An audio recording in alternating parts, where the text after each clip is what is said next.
You're listening to Reignite, a podcast about righting ancient wrongs. I'm MJ. And I'm Matt, a.k.a. Stormageddon. And joining us for this episode is one of our favorite pod siblings, Case Aiken. Favorite or infamous at this point? I mean, depends on who you love ask. you.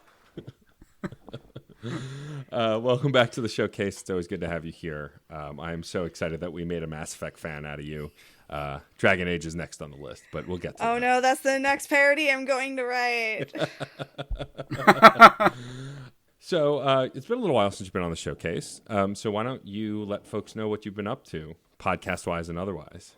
Yeah, it has been a litup while, hasn't it? It's since before the world caught on fire. Pretty much, yeah. Some sort of genophage afflicted everyone.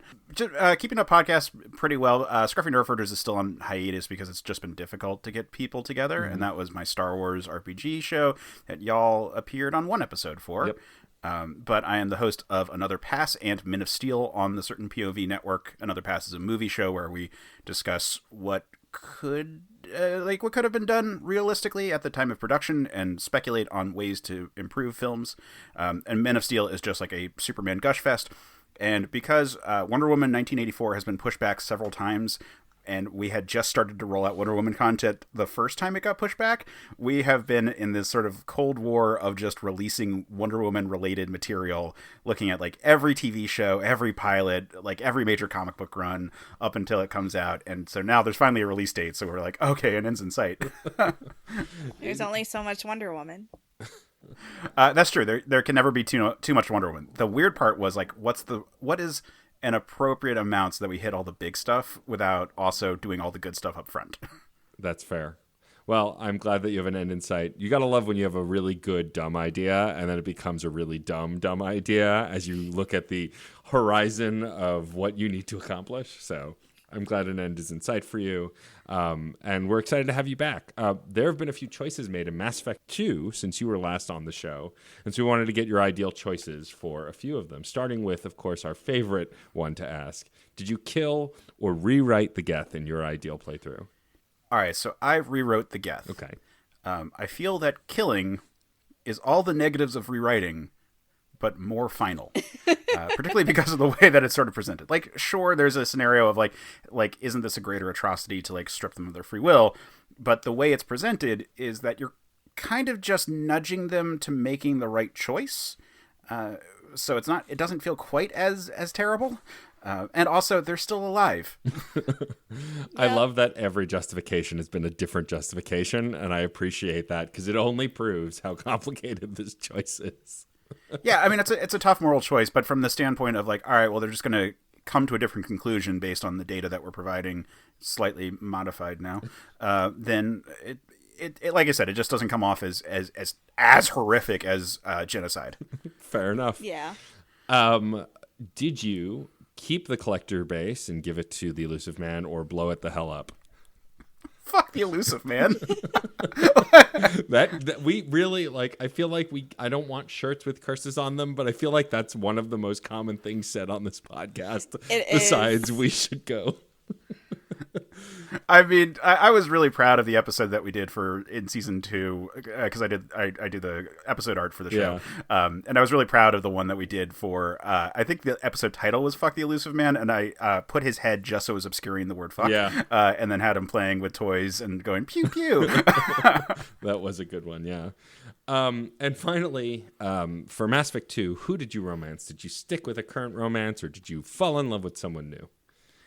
So I ultimately stuck with my main romance, which is that if you recall, I stumbled into a relationship with Liara in the first one. That happens. I really didn't intend for it. It's just you start being nice to her, and she's just like very into it, and then all of a sudden you're like, well, we have a psychic connection, and so much so that I wrote a fanfic based on that. Sure. And it was just like, oh yeah, well, it makes sense for us to date because like, yeah, she touched my mind. That makes sense. When we got into 2, I like she was gone. She was the shadow broker. She had kind of backed out. So like I flirted with everyone on the ship. Smart man. And got a little too far with Miranda at one point. Enough so that like my picture was like Liara was like flipped down, and then immediately I was like, "Hey, this isn't good," and like broke it off, and then, like, because I didn't realize I'd gone that far. I thought I was just like having like just being like kind of flirty with everyone. And then I was like, "Oh no, that this would not be taken well. I should correct things and make sure everything is good." And then getting into 3, we have reaffirmed our relationship, and it is stronger for it. Okay. Good to know. So let's get into a summary. All right. As soon as Shepard is ready to distribute the genophage cure, obstacles pop up left and right. First, the Solarian Dalatras informs Shepard that the Shroud facility that we plan to use to distribute the genophage cure has been corrupted to prevent us from doing this very thing. But if we keep silent about it, we will be rewarded with top scientists for the Crucible.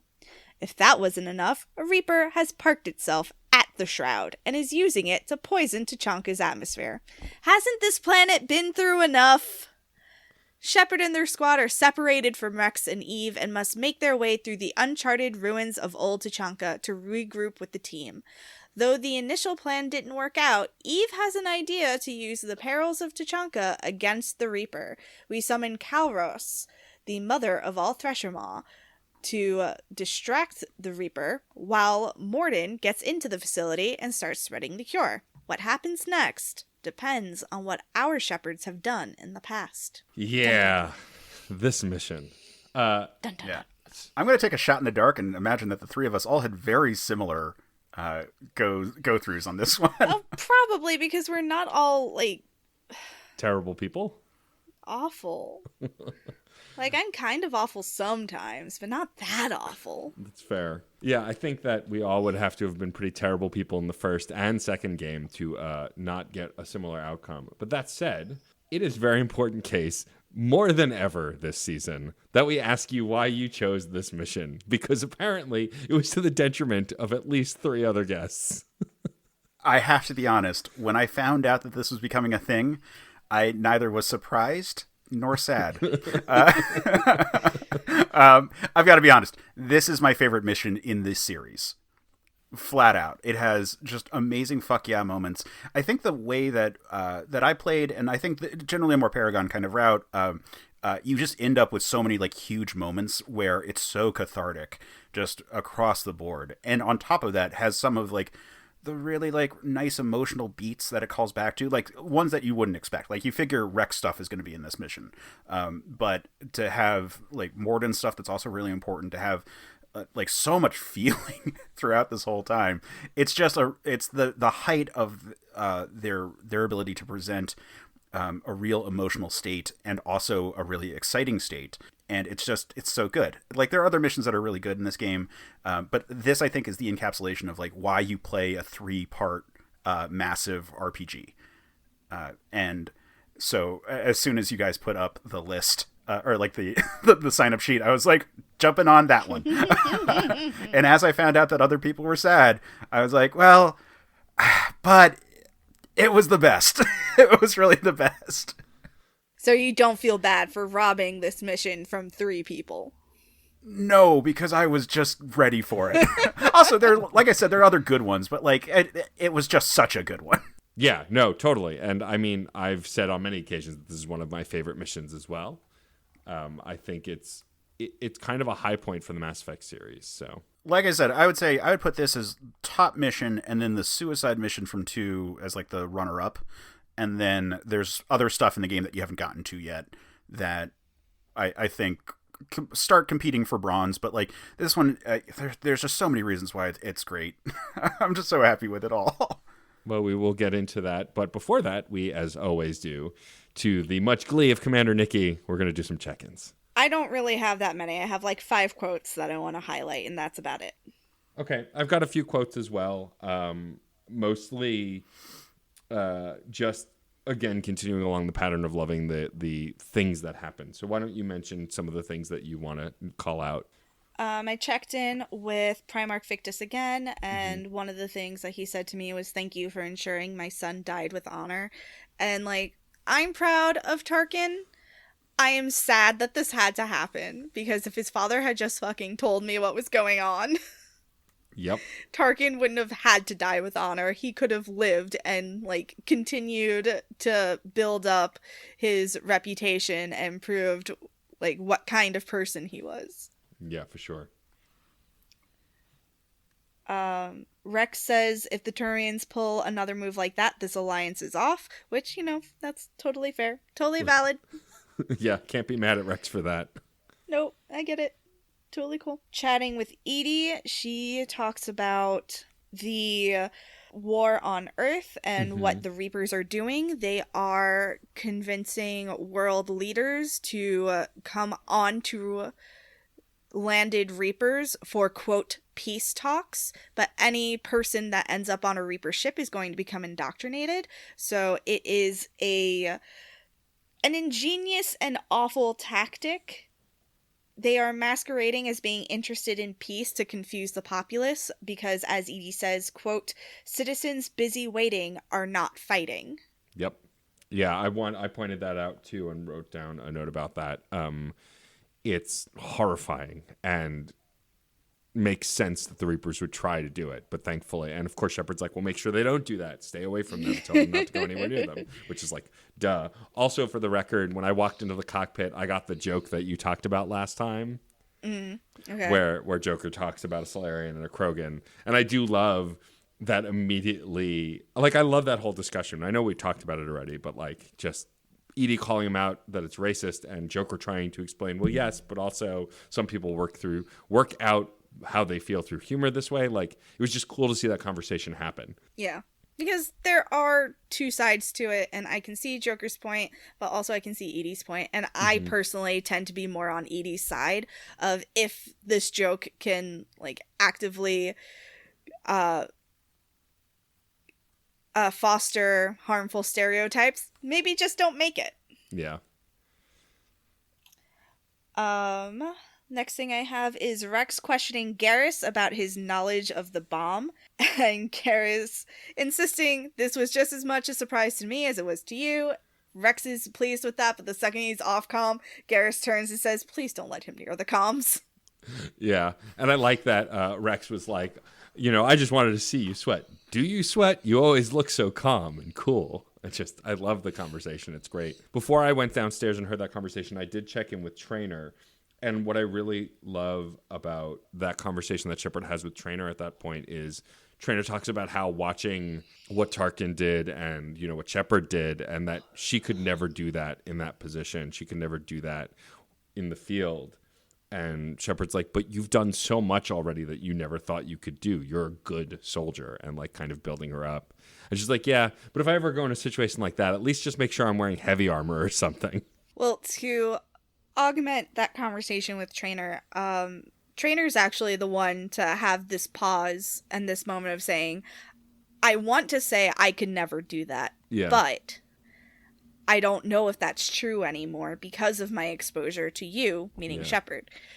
So I think Shepard is an influence on Traynor, and Traynor is starting to realize that she doesn't have to be stuck in the lab, but she also recognizes her, like, limitations by saying, maybe send someone with armor first. I don't know, just a thought.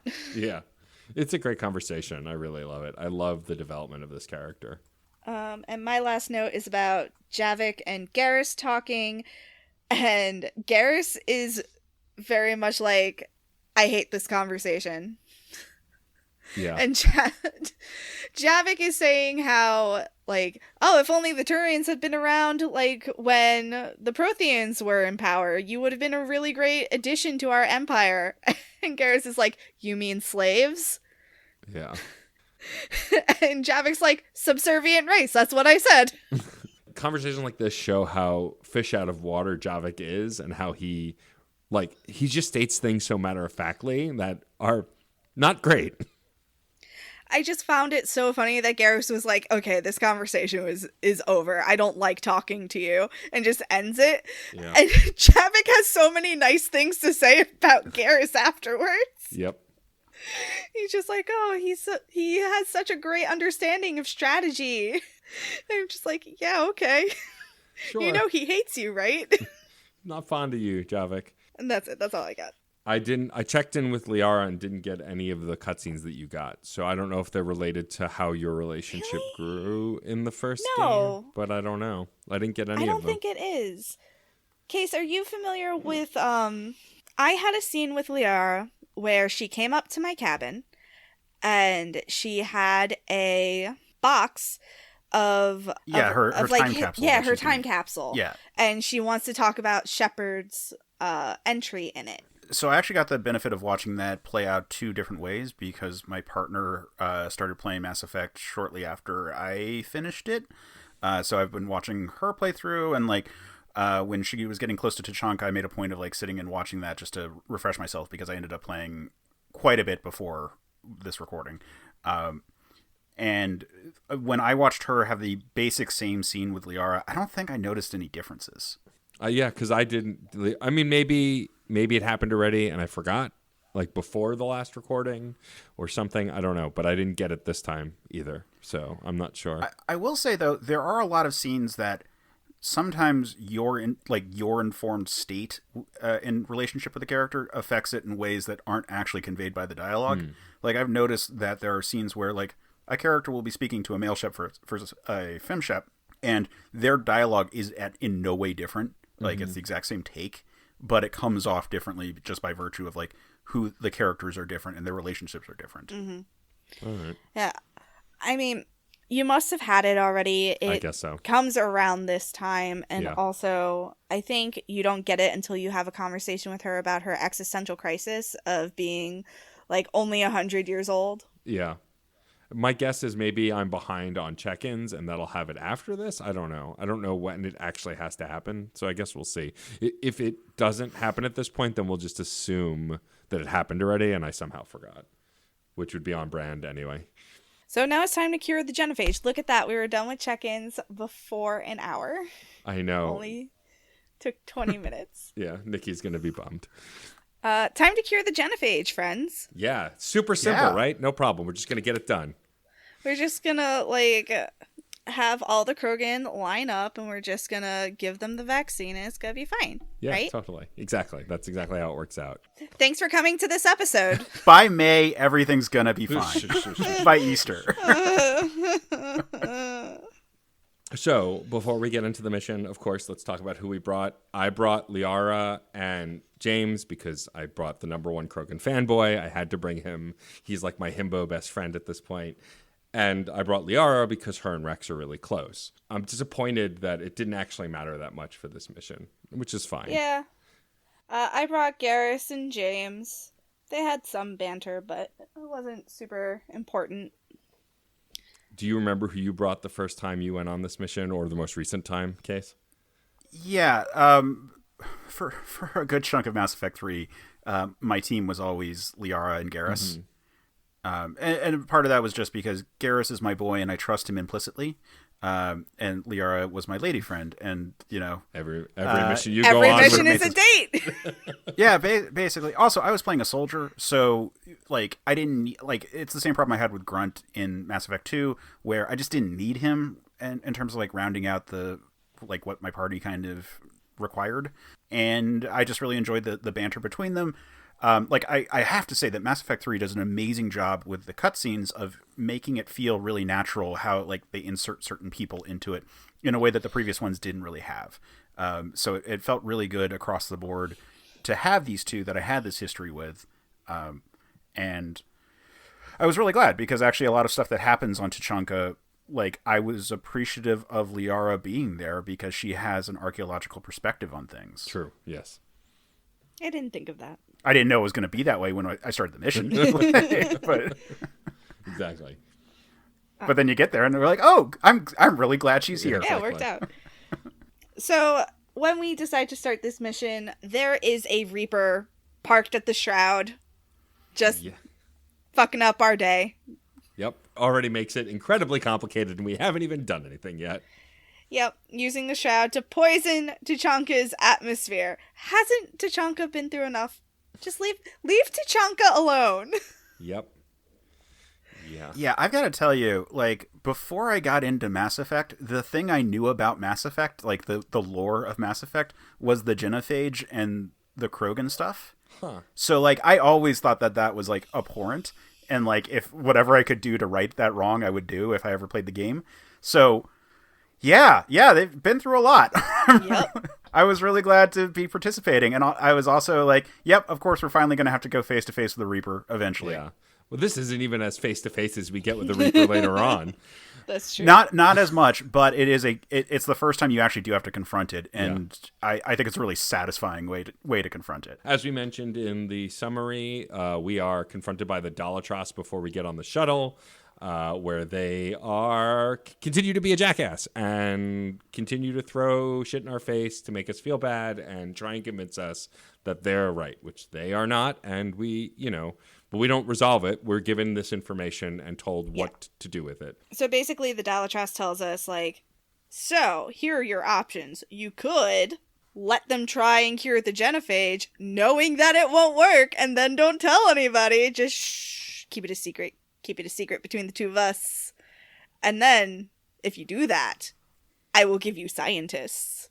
I will give you everything you need so you can get your crucible working. And, like, it's gross and it's icky because she wants us to, like, jeopardize this alliance. Yeah. For her racism and bigotry, basically. Yep. And, yeah, like you said, we don't get to tell her, like, no, fuck you, right then and there. She just wants us to think about it. Just think about it.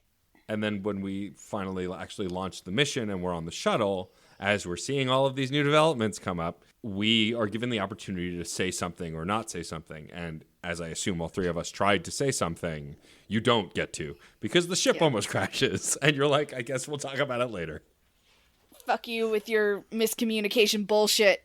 Miss me with that.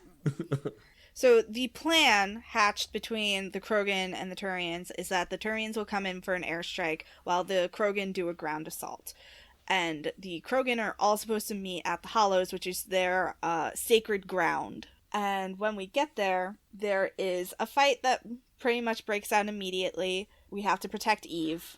And Rex delivers this excellent speech, and my favorite line from it is, "Reaper blood has finally soaked our soil." And then we meet Reeve, who, if you were not fortunate enough to be able to save Rex's life in Mass Effect 1, is the stand-in for Rex. Mm-hmm. Yeah, he is Rex's brother from the same mother and another father. Yes. Yeah. I don't know why I wrote, "Ugh, shut up, Reeve," but he said something annoying and inappropriate. Oh, he's an asshole. Like, in 2, he's also an asshole if you don't save Rex in 1. But one thing that happens before all of this that I thought was really nice is that when you first walk into the Hollows, Rex talks about the last time he was there, which is when he killed his father. Yeah. And that's a story he tells in 1. So, like, that was really nice. Like, I saved the armor in 1. Like, I went through all of that with him. So, like, it was like a nice, like, completion of a thing from the first game. Yeah, I like that too. Like, this mission in general just has so much, like, history going into it, both personal and, like, broader political history. I chose to take a renegade dialogue option telling Reeve to fall in line because he was threatening Morden. That's what it was. Yep. Yeah, I chose the Paragon one, the kind of more placatey one. I was hoping I would get to headbutt Reeve, but instead Rex got to do it. I was so mad. It's like, no, me! Let me prove! I mean, it's important for Rex to show everyone who's boss. Sure. But I like headbutting Krogan as a non-Krogan. It's fun. I am a battle master in my own right! They're always so horrified. What was the name of the Krogan you headbutt in 2? I can't remember his name. Uvank. Just, he's so disgusted. Like, what? How dare you? Eve is such a queen. I absolutely love what she says to both calm the Krogan and to inspire and impassion them. Mm-hmm. You can stay here and let old wounds fester as Krogan have always done. Or you can fight the enemy you were born to destroy and win a new future for our children. I choose to fight. She's just amazing. And I really wish she was a party member. Because I want She's a so cool. gun-toting Krogan shaman. She's amazing. So awesome. And obviously I was like, I will fight with you. Same, and and Rex is immediately like, yeah, me too, obviously. Like, you're having a really touching moment, but come on. Like, me too. The rest of us. Then we find out from a Krogan scout that the road is out, Yeah. which is why we get delayed. Yep, and we try to call to the Turian aircraft to like see if they can divert, but they have already started their ascent and attack, and one of them gets swatted out of the sky and comes directly for you, and everyone scrambles as it blows up one of the tanks, flips it into the hole, and then people keep going. Yeah, it sucks. It sucks all over, but it was a cool cinematic moment. Take a drink. Yeah. That you get to see like the perspective of the crashing ship and then the tank flip and all of this stuff. Like, it was really neat. Yeah. So in order to catch up with our Krogan friends, we have to go into a tunnel and just hope for the best as we walk through these Krogan ruins. And just, hey, maybe we'll find our way out someday. Nobody's ever been here before. Great. Yeah, it's one of those things that you expect there to be jump scares here, but there weren't, which I'm grateful for. But having Liara here, speaking to what Case was saying, like, this is when she's like, oh, well, when I were younger, which is ironic coming from Liara, she's like, I would have loved to explore these ruins. But of course, she's referring to when she was an archaeologist and not the Shadow Broker. But I have to say, it is actually a lot of fun going through those ruins and like seeing the attention to detail for like Krogan art. Yeah. Yeah, we come across different murals as we go that tells us a little bit more about the history of the Krogan. We learn that there is a figure called Kalros, the mother of all Thresher Maws, who the ancient Krogan like both feared and worshipped. Yeah, and when walking through with James is like, do I even want to know what the hell that is? He's just like, it's so great. Yeah, Garrus says approximately the same, but like cooler. Either James or Garrus says, when the Krogan name a Thresher Maw, you know you're in trouble. Yep. I forget which of them said it. Sounds like a Garrus thing. It'd be great if you had both of them in your party, if they said it at the same time. That would be great. As we get to the end of this maze, we find a dead Ravager. I was surprised that we didn't encounter any enemies while we were walking through these ruins, but I guess it was the opportunity for us to get to know the Krogan a little bit better. And once we do make it out, we find that not all of Tuchanka has been destroyed by the nuclear war. There is still plant life thriving in one part of Tuchanka. Yeah, that was really cool.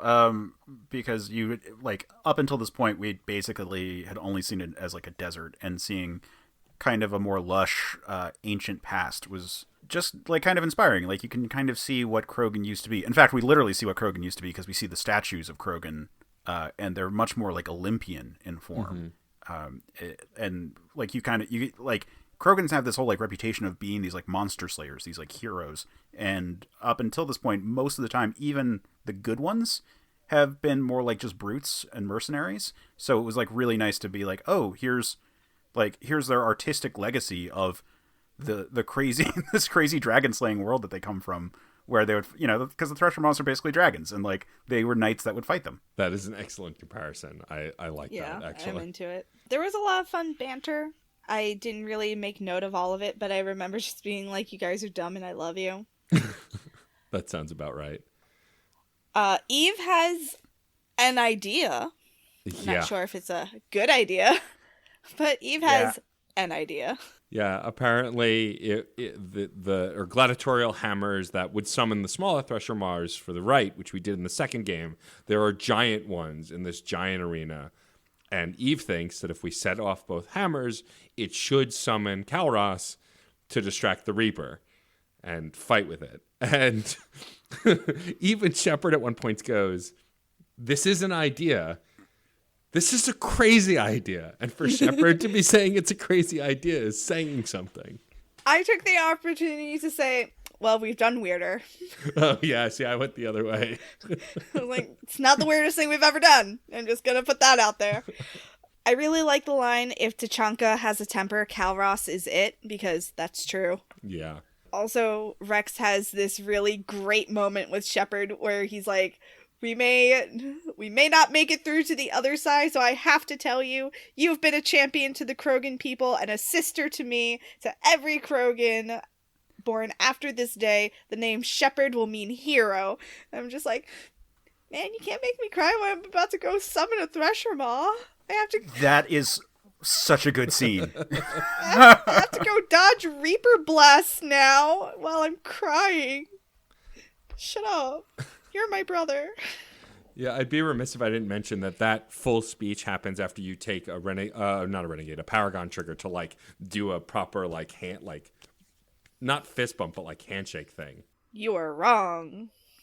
The speech happens before the trigger. Oh, and then the handshake happens at the end. I thought you took notes this time. I did, of the check-ins.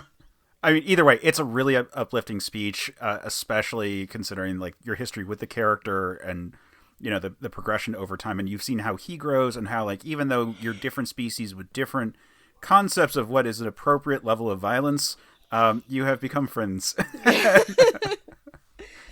And then the next part, it's so stressful, but it's what I enjoy about this game, about these games. It's the kind of scene that I enjoy because I will not actually get stepped on by a Reaper, but several times it felt like it was very close. Yep.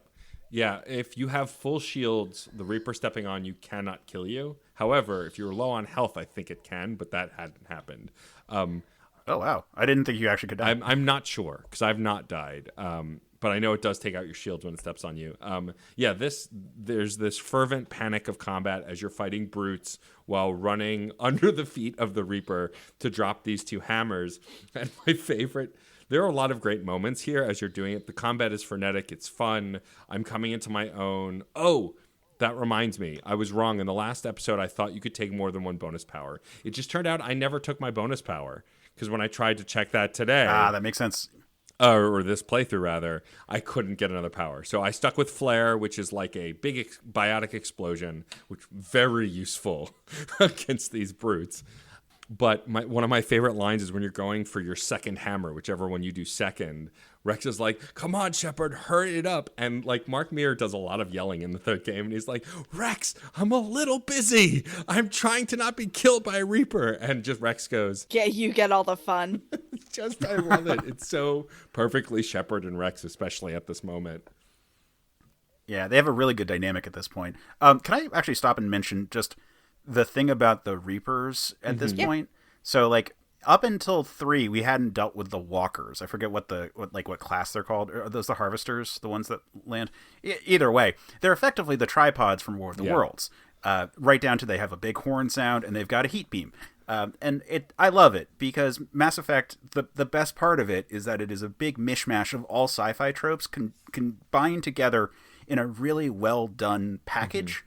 So for us to deal with like effectively Death Stars or Borg cubes up in space, but also the tripods from like the classic alien invasion story on the ground is great. And the fact that like you're running underneath it in this like terrifying scene, the first time where you actually have a chance of winning is such a good, it's a great scene. Like you said, the action's like frenetic and whatnot, and it's so cinematic, but you feel like you're in it as opposed to a cutscene. Yeah. I think that's something that Mass Effect 3 does better than the first two games, is gives you a sense of scale of the Reapers. And that's intentional because they were building to that. But like with Sovereign and Harbinger, both of them, you either speak to them in a video, like you're never in front of them. The closest we got to that before this point was when we did Leviathan and we met one of the ancient races. He does rise up in front of you, so you get that sense of scale, but he's not technically a Reaper. This is the first time we really, like that first scene where you get to the bottom of those stairs before going for the hammers and you just look up and it's a giant Reaper with its like laser eye glowing. It's just so epic. You're going to make fun of me, but this scene, when I first played it, reminded me of a scene from Skies of Arcadia where you're fighting the Gigas. Yes. You're fighting, like, the second Gigas, I think. I don't remember the sequence of which Gigas you fight first, but you're fighting one of them in a desert, and he has a kind of heat beam. Uh-huh. And it just reminded me of that because the Gigas are supposed to be, like, these monstrously gigantic creatures that your ship is just completely dwarfed by. Yeah. And Shepard, like, facing down the Reaper with this similar power was just like, oh yeah, that brings me back. Oh man, now you have to make a male Shepard and name him the lead character from Skies of Arcadia. Why can't I make a femme Shep and name her Aika? That you could do that too, sure. Yeah, do both. Why not do both? Yeah, Why not exactly. both? ¿Por qué no los dos? But anyway, so we get the cool stuff with the gongs, and we are terrified of a Reaper, and then we turn the tables on the Reaper. Yes, when we hit both hammers, Kalros appears, and one of the most cinematic moments in the game, Kalros and the Reaper fighting, locked in battle. The Reaper dragged under the sand. Yeah, I love this moment because it cuts back more seamlessly than other games between the clearly pre-rendered FMV cutscene, which there are less of now in games, but there were still a lot of at the time, and the in-game graphics. And it's the most seamless it's been in the trilogy. You can still tell the difference, but like also the way they blend it, so like Shepard's running underneath them and you can see them. And like I love the actual fight, like the Thresher Maw grabs the Reaper flings it into the shroud because of course we need more complications, and then it runs away, and then it just from behind out of the sand and grabs it by the top of its head and pulls it into the sand. It's just so cool to watch. It's like a kaiju battle. Yeah, I was about to say it's a kaiju fight. Like that's what's so cool about it on top of everything else. Like, and it's not one-sided. They don't have similar anatomy. It's not like two guys in rubber suits fighting each other. Like it's this big snake monster dragon thing coming, like, or a sandworm if we want to get into it also, because again, all sci-fi here. So it's a sandworm from Dune against one of the walkers from War of the Worlds. It is the most cathartic fucking fight that you don't actually take part in. And like watching Shepard scramble like against a wall underneath to hide, and then like running for their life across a downed pillar, just trying to get past it. Like it's so cool. Once the Reaper is taken care of, we can run into the Shroud to meet Morden, who is busy uploading everything, and depending on your previous actions, he will let you know how Eve fared. Because I saved Malin's data, Eve survived. Same. Yeah, likewise.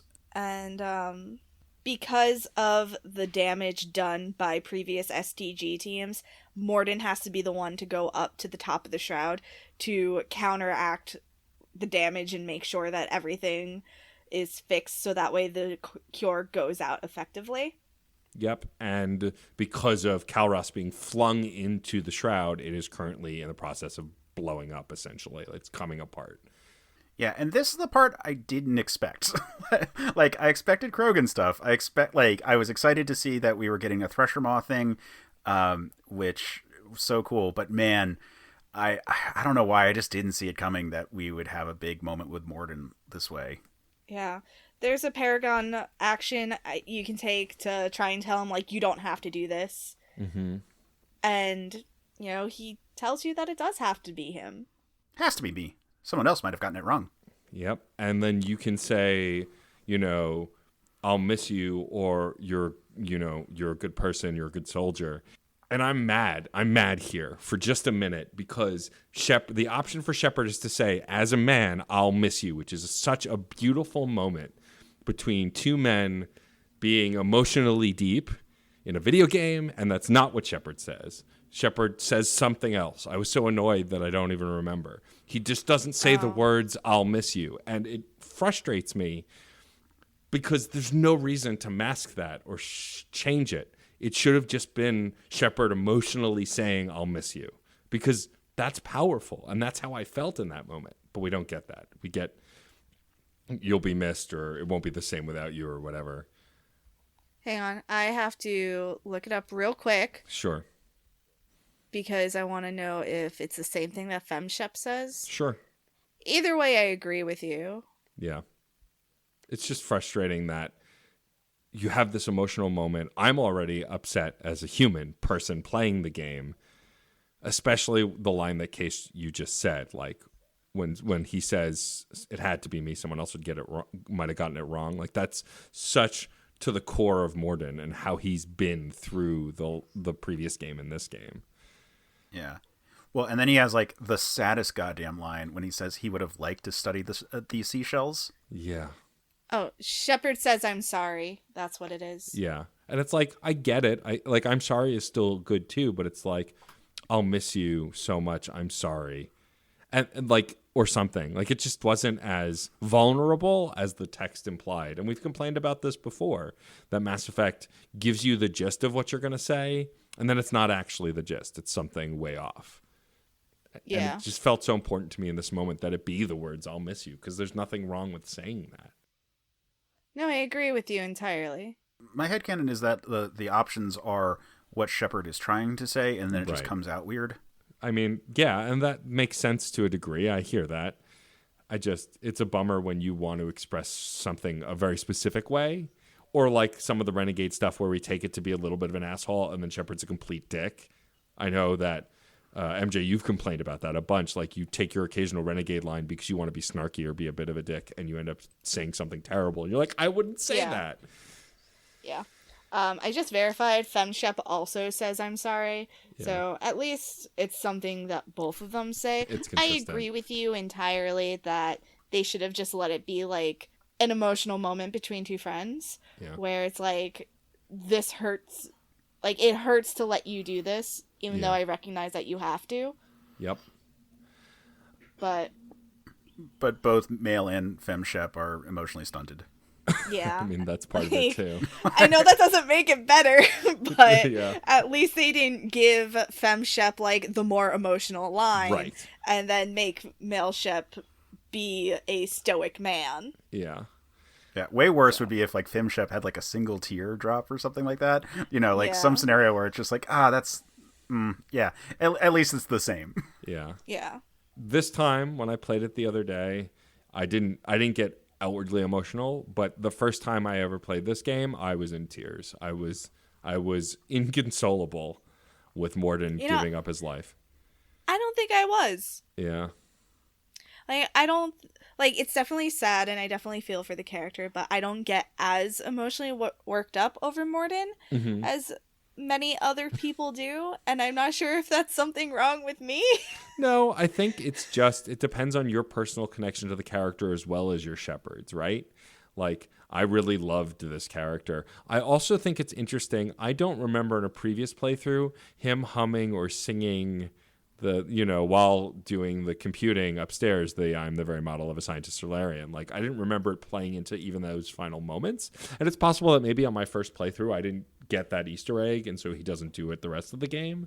But like this time, like that returning joke, that returning gag felt so different and so much heavier in that moment.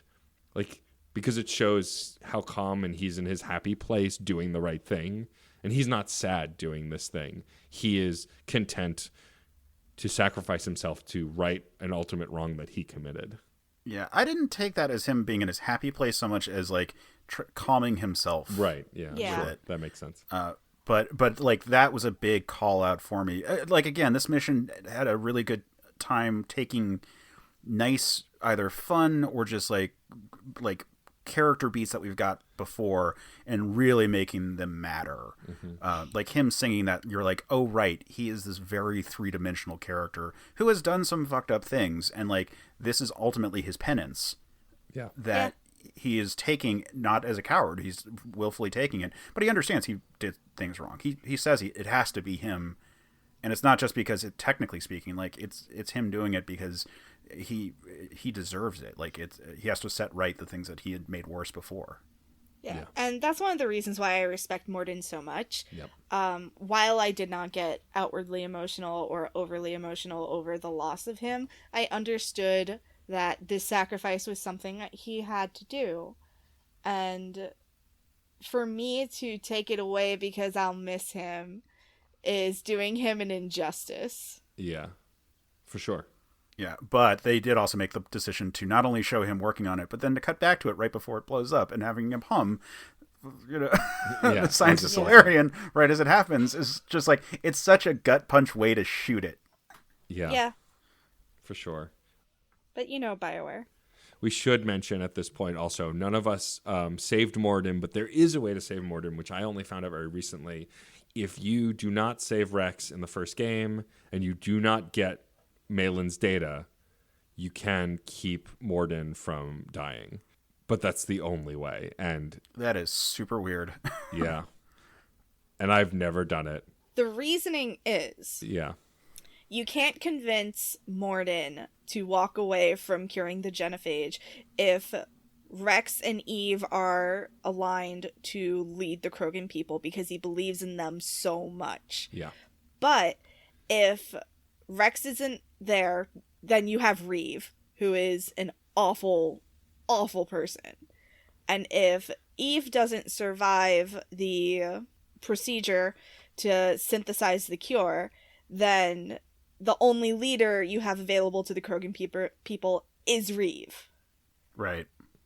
And when you put it to Morden that way, he's much more inclined to be like, I don't like it, but it'd probably be worse for us if we bring the Krogan back to full strength with Reeve in charge. Maybe I will just sit on this cure for a little while and wait until there's a better leader to trust it with. Yeah. Which, I mean, yeah, okay. Yeah, that makes it makes sense because Rex and Eve are both such like stellar examples of Krogan. Yeah. Mm-hmm. That you're like, you believe that they can take them away from the barbaric past, and like Reeve would just like settle old grudges and it wouldn't go anywhere. Yeah. Morden is too good for this world. Yes. Once the cure is synthesized and released through the shroud, you meet back up with Rex and Eve. Rex has this whole thing about how they'll name a kid after Morden, maybe a girl. Like, it's in line with the how Krogan are portrayed, but it is obviously a very sexist joke. Yeah. Like, it hasn't aged well, but also knowing Rex, just like knowing Joker earlier, like, I'm not surprised Rex would say something like that. That doesn't make it necessarily okay. Yeah. I must make a very sexist and inappropriate joke to mask my feelings, for I have many of them. And I'm a man, so I can't show my actual feelings. Yeah, exactly. Yeah. Yeah, and I think that happens if you go the Paragon route, right? Like, where you try to say that Morden... What do you mean? I'm trying to remember, like, because, like, there's a not sexist response that he makes, but I think that's if you give, like, the renegade response. Oh, maybe. I do not remember. I don't remember either. I did a deep dive on this mission. I was, like, really enjoying it. We find out Eve's name is Erdnot Bakara. Mm-hmm. I love her so much. She's amazing. She's the best the Krogan have to offer. Well, I'll say Grunt is the best the Krogan have to offer, but they didn't make him. That's true. Of a specific type. All three of them are amazing. That's why it is a bummer that we don't get Eve as a playable character in this, because, one, we just don't have a Krogan as a playable character in the main campaign. Oh, yeah. That's true. And also, it would be nice to, like, continue the tradition of having, like, a new one who's of a different type. Like, we had, like, a biotic one in the first. Like, what if Eve was, like, an infiltrator? Oh, so cool. That'd be amazing. A stealthy cow lizard. Once the mission is over, we have a conversation with Admiral Hackett where we tell him that the cost of Solarian help was too high, and the alliance is secure. Rex sends troops to Palavin. Victus agrees, like, we got what we need, we'll be there to support you. Rex says that he'll be there to support you, so you're making good on all these promises. Yeah, and also 2 points regarding that. One, the Solarian are also under siege by the Reapers. Like, them saying that they're going to pull back at the moment is just them posturing. Like, eventually they're either going to fall in or they're going to get wiped out. Like, so obviously. 2, from the standpoint of this often being a generational war that can take 1,000 years for them to completely clean out a system, like, you want the Krogan out there, because the Krogan will keep the war going for a long-ass time, even if you don't win right now. Yep. Like, Javik showed up after the Citadel had long fallen. Yeah. I have a question for Matt. Yeah. And I guess also for Case, but for Matt for playing recently. When you're done talking to Victus, who is there to encourage you to get rest? Garrus. Okay, good. So I wasn't sure if it was your love interest is there or if it's Garrus is there. No, it's Garrus for me too. Yeah, it's Garrus because Garrus is already talking to Victus about some other order that, like, something Victus needs help with, and then he just turns and talks to you, yeah. So Garrus exhibits, for the first time in these games, a care for Shepard's well-being. Yeah. And says, like, you should get some rest. Nobody has ever said this to me in this game. Nope. And Shepard's immediate response is, I'll sleep when I'm dead. Yeah, same, though. What a mood. Garrus says something that could be both sweet and threatening at the same time. Does he? I know where you sleep. Oh. Yeah. That's true. I'm just like, okay. All right. But yeah, it's nice that somebody cares about Shepard's mental health, finally. Yep. And of course we have a creepy dream. Yep. Creepy dream, chasing the child. Something I didn't remember. I don't know if it's happened before, but, like, for me, and I assume it was a little different for you, I was hearing Ashley's voice half the time while walking through this. Caden, Zaid, and Morden. I kept, wow, Zaid too, because you lost him during the suicide mission. Yeah. I lost Zaid, yeah. Yeah, I only heard Ashley and Morden. But that's interesting that the folks you lose in the suicide mission, also you hear their voices. Because of course you would. Yep. Yeah, that's cool. I only remember Ashley. I'm not surprised that I would have had Morden there too, but I think I only remember Ashley because she also was in the previous stream, I think. Mm-hmm. Yeah, probably. Yeah, so we have to run after this kid. I hate these dreams because you have to move so slowly and then you have to run towards the kid. I had so many moments where I'm like, I don't even see the kid. Yeah, I got lost on one of them. Yeah, me too. I wandered off to a spot that was like, they were like, why haven't you gone towards the kid? And I'm like, I have no idea where I'm going. Yeah, and then they reset you and they're like, okay, so back at the beginning, try this again. Yeah. And I'm just like, ugh, can't you just tell me? Use your words. Hate this. Yeah, I get what they're going for. Sure. But yeah, it's just like, it's a weird mechanic. It should have been a cutscene. It absolutely should have been a 2-minute cutscene of Shepard, like, running to the child disappearing, an evil laugh, a Reaper horn. Like, this, there's no reason for you to play this part. It should be a cutscene. Because I don't feel more wigged out that it's playable. Like, I feel like if it were a cutscene, I'd be just as wigged out by it. And then the child burns alive. Again, yep. This is the second one so far we've had, I think. Yes. In the game, yeah. I believe that is correct. The child who died on the ship on Earth, or that we saw on a ship get blown up on Earth. What is going on? Why are we dreaming of this child? Yeah. Yeah. Yeah. And then, because we can't just be done, No. Liara comes in and has news, and now you have to go speak to another Solarian with some bullshit. Yep. The Solarian counselor is suspicious about Udina, who is moving money. And my Shepard was like, so call CSEC? That sounds like a CSEC problem. Why? Like, you have people for this. I'm busy. But yeah, and the Solarian counselor is like, well, for me, is like, well, you're lucky that you saved my life before. Otherwise. He still says that. When I go, oh, well, we need to do something about it, but I'm a little busy. Like, you still say that you're busy. And he's like, well, you're lucky you saved my life before. Well, like, you did save his life. You saved the... Right. But it's just, no matter what your response is to him, he still brings up that you saved his life. To guilt you into coming back to the Citadel and fixing the problem. I mean, if you don't save the council, does the counselor say, like, I only have this position because you let someone else die? Yeah, something like that, yeah. That one works a little better, I guess, which is like you failed to stop the council from getting exterminated before. Like, get your ass back here. Yeah. Wow.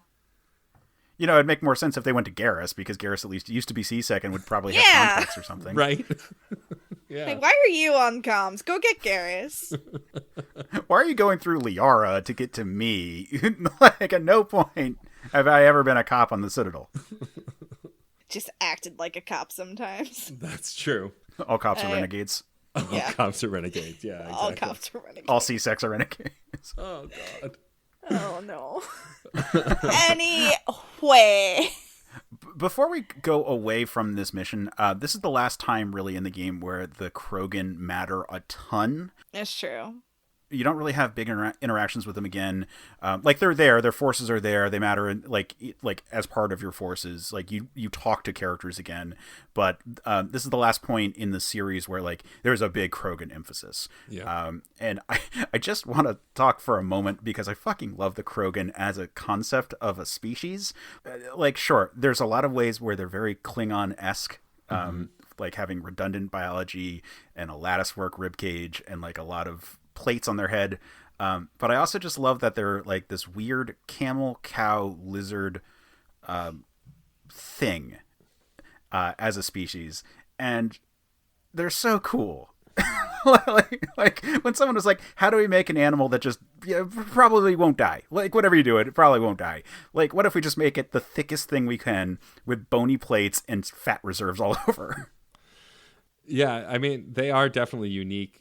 I think all the races, I'd say, in the Mass Effect games are unique and interesting. And it's why I want a Mass Effect game where I can pick my race as well as my class. Because I want to be a Krogan soldier and headbutt everybody. I know you do. Maybe the Andromeda series will go that way. Who knows? Uh-huh. Yeah. But also one thing I wanted to bring up is that the Krogan are also the main example that we have of uplift in this game. And uplift, I think, is a really cool sci-fi concept that this series dabbles with, but doesn't go...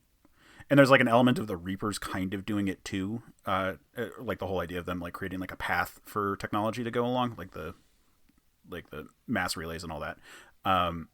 But like the Krogan are like a very explicit example of that. Like they were sapient creatures who had nuclear capabilities that had regressed, but they still had like a certain amount of evolutionary progression. But then the Solarians like actually gave them technology and brought them out into the world. And that's like that's a cool thing that like lots of fun sci-fi books have dealt with. But like I said, we don't really have like big examples of that in the series aside from the Krogan, or at least not explicitly. Yeah.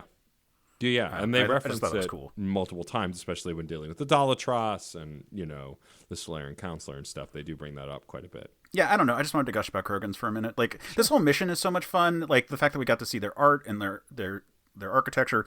I think it was it John that made the comparison of the Krogans being Greek and the Yes. the Turians being Roman. Yeah. And I think that's really apt because like you get the vibe, and like there's a bunch of lines where it's just like, okay, it's time for Krogans to go do what they're best at, saving everyone else's ass from monsters. Like they're a species of like Bronze Age heroes. Yeah. Like they feel like, and maybe that's actually the biggest thing, which is they feel like the descendants of Hercules and Achilles and Odysseus. And then like their nuclear war was like the equivalent of like the Greek Dark Ages. And it's just like the fractured legends of like a heroic past that has just become weird and violent and strange. Because again, they're cow people that always like to butt heads with each other, quite literally. But it's so cool, and it's a culture that we don't see enough in the game because we spend a lot of time finding out about the semi like the semi-fascistic Turians and the hyper science like secret society KGB-esque Solarians and the everything's chill Asari, but like the Krogans were off and they had their own culture, and it got painted as just being, they're just barbarians from a dust ball. But this mission we got to see, oh no, they actually have like a history of art, and they have a history of storytelling, and they have all this cool stuff that society at large didn't see, but you, if you're the right shepherd, did. Yeah. No, it's very cool. And like I think Eve is a big component of that in this game. We get a lot of information from her that we just, as the player, didn't otherwise have, and I think society didn't have. Yeah, this all in all is one of my favorite missions in the series. I think there might only be one or two other missions that top it. That is the final Tuchanka mission. We'll never go there again, ever. Actually, though. I know, actually. Okay. All right. Phantom Corner time? It's time for Phantom Corner. Is that your new song? Phantom Corner, yeah! God. Boy, am I so glad I edit this show. Yay. Nobody puts baby in the corner, but you can put me in Fandom Corner. Wow. Boo. Usually that's my job. I dig it. So normally I use this as an excuse to talk about nerdy things that people are making independently of the IP. But because they've added so many new things to their store lately, I thought it was important for us to talk about the BioWare store directly. Yeah, hell yeah. There's so much cool shit in there. It's clear they are ramping up for the release of the Legendary Edition, not the Legacy Edition. Stop making fun of me. What? No, because I also have started saying the Legacy Edition because of you. I didn't mean it! I'm sorry! Anyway, but they've released, a history of and behind the scenes of BioWare book that our next guest on the show actually posted about and is talking about over on his podcast. They've released a ton of merch, hats, pins, lunchboxes. It's really cool to see them decking out the store again, which had some stuff, but they're clearly like gearing up for new Mass Effect and new Dragon Age. Yeah, they're constantly adding new things. Like, since the last time I was in here, some new things there's a lunchbox, there's the holiday long sleeve t-shirt that still makes me angry that it's not a sweater, there's the N7 tactical bundle, there is an M8 Avenger pendant. Yep. Like, that's cool. Yeah. They have Mass Effect companion pins set 1 available for pre-order, Mass Effect weapons metal print. The downside of ordering from their store is that their shipping is very expensive. It's almost to your detriment to order something like a Hanar plush for $13 when the shipping is like $15. Yeah, totally. It's outrageous. Yeah, they're encouraging you to order, I think, more than one thing at a time. And also, I wouldn't be surprised if the shipping was this expensive because of everything going on with COVID.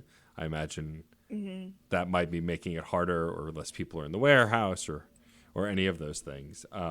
I ordered myself something. I got very excited to continue along my casual cosplay in the Mass Effect universe.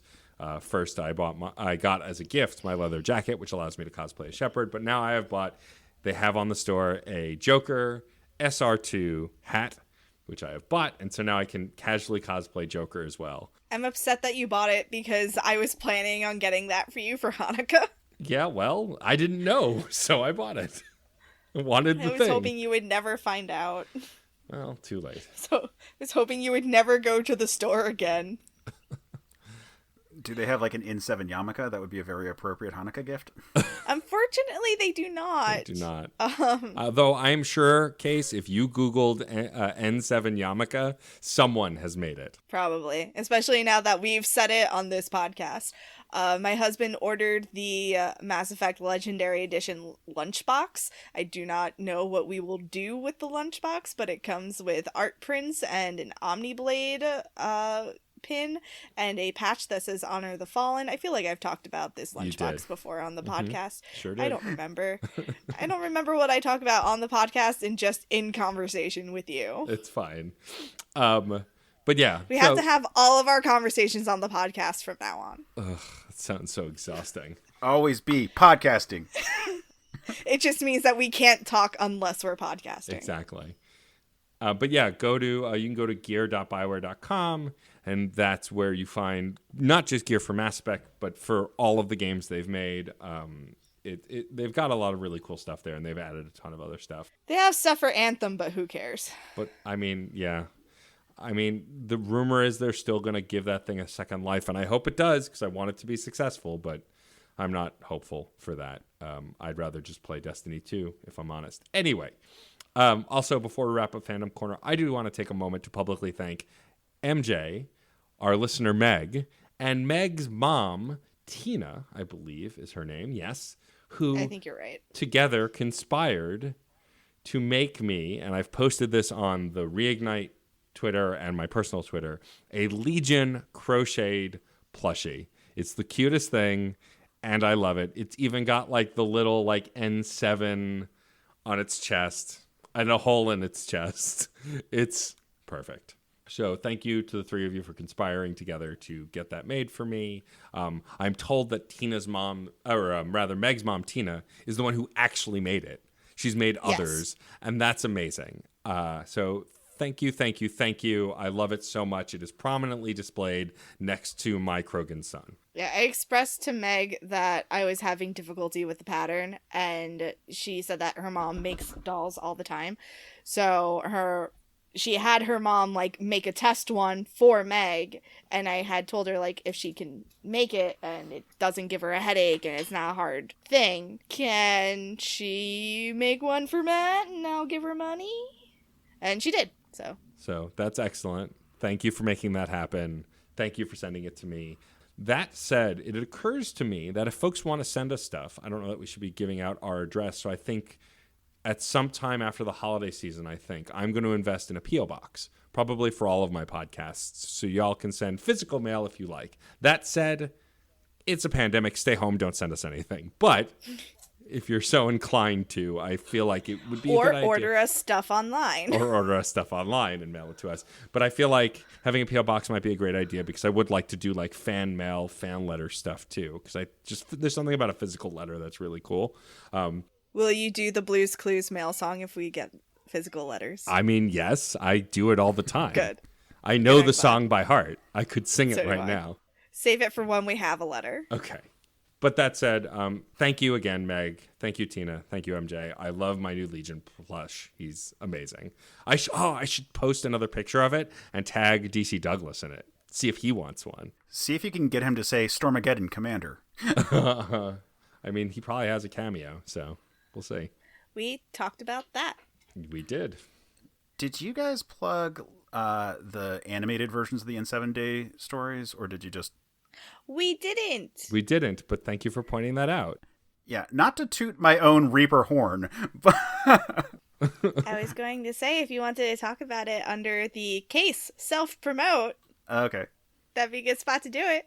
Sure. All right, so our next episode is going to be The Citadel Take 2 with Kenneth Shepard. Our pod sibling from another podcast. One of the two hosts. No, they're our pod nemesis. The quote-unquote nemesis. We are arch rivals. Arch rivals. Ken Shepard, of course, one of the hosts of Normandy FM, will be joining us on the next episode. We can't both be Mark Mear's favorite podcast on the Citadel. Oh, we are, and he can be bought. It's clear. Yeah, canonically, Shepard doesn't care. He can have several favorite places. That's true. I know. All right, before we wrap up, Case, why don't you tell the folks what you've got going on? First thing, I want to draw some attention to the Certain POV YouTube channel where we've been creating some fun new stuff. One of which is Mass Effect related, is that we created animated versions of the N7-Day short stories that y'all put together as a bonus episode a little while ago. So those are both up separately. One is done as if it was a staged reading with all of the people from Certain POV having animated heads reading the parts. And then the other one is the one I wrote with Matt as Shepard, and then I actually created a Krogan head that is animated talking for Rex. So those are both fun ones to check out. And thanks to Brett for showing me how to use Adobe Character Animator. Aside from that, I've launched on that YouTube series, or on that YouTube channel, I should say, a Superman analog video series that started yesterday when we're recording this, which will be a week ago when this comes out, and that's going to be going up weekly. We've got more stuff coming out. We're basically trying to add new types of content for Certain POV, and I love Certain POV. I've got 2 shows on it: Another Pass, which is a movie show, and Men of Steel, which is a Superman show. Both are fun. Check them out. Yes, definitely go check out those podcasts. Case does some awesome stuff. He's also been guests on other stuff. We've got a whole bunch of stuff going on, so definitely go check that out. Also, as of when you're listening to this, it's also Cyberpunk Week here at Certain POV. Some of our shows are doing special episodes about the genre of cyberpunk. We are also raising money for Trans Lifeline. Those are related. When you listen to those episodes, you'll hear why. So go check that stuff out. If you like what you heard here, please follow us on social media. We're at ReignitePod on Twitter, Tumblr, and Instagram, facebook.com/reignitepod, or you can send us an email at reignitepod@gmail.com. Don't forget to rate, review, and subscribe on your favorite podcatcher. It helps us get seen so other people can find us. We're members of the Certain Point of View podcast network. You can visit certainpov.com to find more nerdy podcasts, each with a unique point of view. You can also find a permanent invite link to our Discord server on the website to join in the conversation. They have a whole channel dedicated to keeping things from me, so I'm not spoiled, which will soon be coming to an end. Not as soon as you think. I know. Like, the Andromeda Matt Stay Out is going to stay up throughout the Andromeda episode. I know. I have to start the betting pool. Uh-huh. Why don't you plug some stuff, MJ? Aside from my other podcast, Circle of Friendship, and the Rob Thomas No Not That One Robcast, I am also on the cast of Archives of the Dragon, where we stream Changeling the Dreaming every Friday. Our final episode for season 1 is being shot this week on December 1st and will air on December 4th. I have no idea when this episode that we're on right now recording is going to air. That week. But probably by the time. The week after. The week after. So by the time you're hearing this, it's all done and you can go back and watch all of our games and experience me as a punk rock selkie who has no idea what they're doing. It's very gay and very fun. Much like your real life. Also, I'm starting a podcast. You are. It's called Certain Point of View. We watch the Christmas movie, so you don't have to. I host that with my husband, John, and we talk about Christmas movies because we love them, and it's fun. It'll be a limited run. Yep. Just December and maybe a little bit of January, apparently. Yeah. Yeah, well, Christmas goes for a while after Christmas Day. Christmas Day is actually the start of the holiday. That's fair. I have a bunch of podcasts on the network as well, Screen Snark and Fun and Games. I also host an interview series off the network called Autographs. I produce a show called Shut Up Evan about gay shit and pop culture. And I'm also streaming on twitch.tv/DJ_Stormageddon. But if all of that is too hard to remember, just go to djstormageddon.com. And everything I do, all my merch, my Patreon, everything I work on is all listed out there. Go check it out. We'd like to thank Red Spinks for our It's Okay to Be a Marshmallow t-shirt on Redbubble featuring our fave marshmallow, Caden Alenko. You can find more of his work at Chaos Does Art on Instagram. We'd also like to thank Case Aiken for developing more amazing shirt designs that you can find through certainpov.com or on Teespring. Thank you to David Boyle for designing our logo, which you can also get on a shirt through Redbubble. And finally, thank you to Dan Bull for letting us use a Mass Effect rap for our theme music. I'm MJ. And I'm Matt, a.k.a. Stormageddon. And I'm Case Aiken. We should go.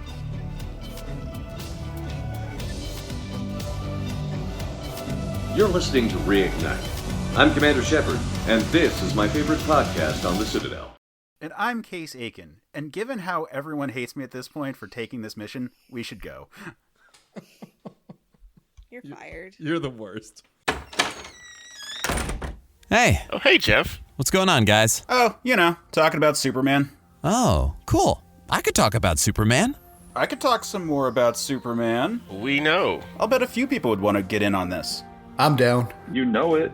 That sounds like fun. I'll do it. Cool, let's do it. We can call the show Men of Steel. And you can find it at certainpov.com. Or wherever you get your podcasts.